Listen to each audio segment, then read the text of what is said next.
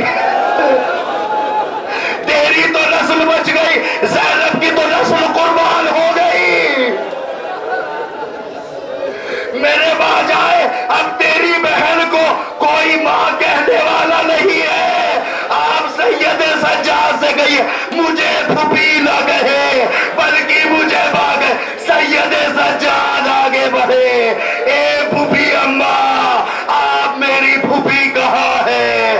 آپ میری مائی تو ہے۔ کٹے ہوئے سروں میں باتیں ہو رہی تھی۔ زینب نے سید سجاد سے پوچھا اے سید سجاد یہ ناقے ایک دوسرے کے کان میں کیا کہہ رہے ہیں؟ سید سجاد نے ہتھکڑیوں کو سنبھال کے کہا اے پھوپھی اماں یہ ناقے ایک دوسرے کے کان میں کہہ رہے اے ذرا دھیرے قدم رکھو، ہماری پشت پہ اولاد زہرا ہے، علی کی بیٹی ہے، کہیں ایسا نہ ہو ہماری پشت سے اولاد زہرا گر جائے۔